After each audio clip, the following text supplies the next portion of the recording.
All right, everybody, my name is Matt Garrett. I'm the founder and CEO of TGG, and today we are going to talk about exit planning.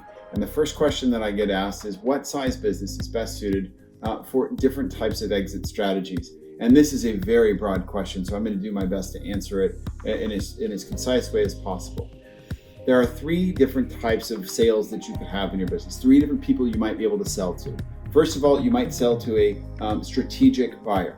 Strategic buyer is somebody who is buying you primarily because of one of three things: the customers that you have, the people that you have, or the technology or product that you have.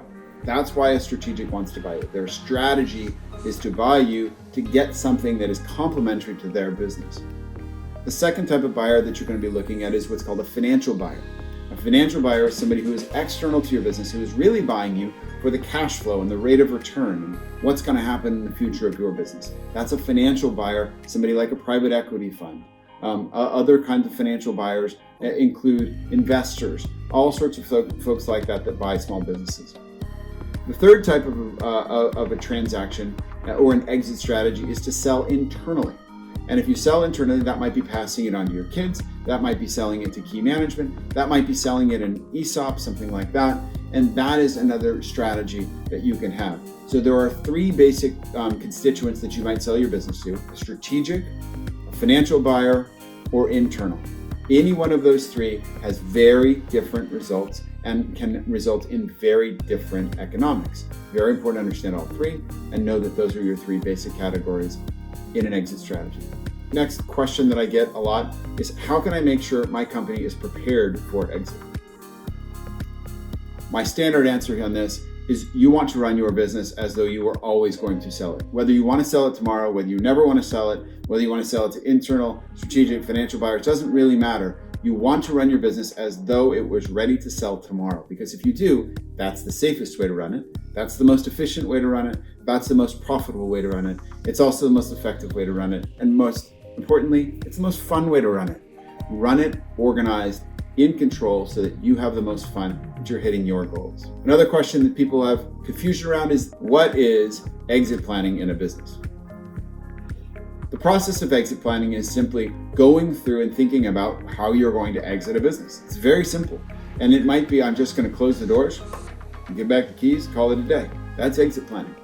It might be, I want to sell to key employees. It might be, I want to sell to a strategic. It might be, I want to sell to an outside third party. I want to do this. Exit planning, however, takes into consideration a number of things. And the most important thing to consider is that most people are disappointed after 3 years after they sold a business. Why? Because they missed their expectations.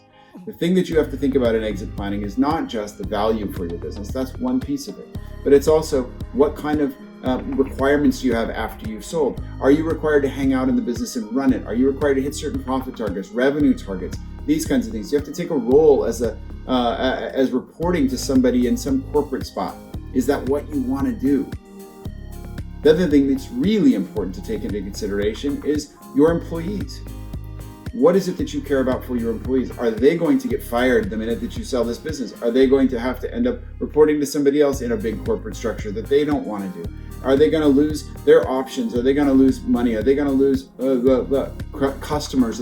All kinds of stuff that you have to think about with regards to your employees. And the last thing that I think is really important in the exit planning process is thinking about your personal financial situation.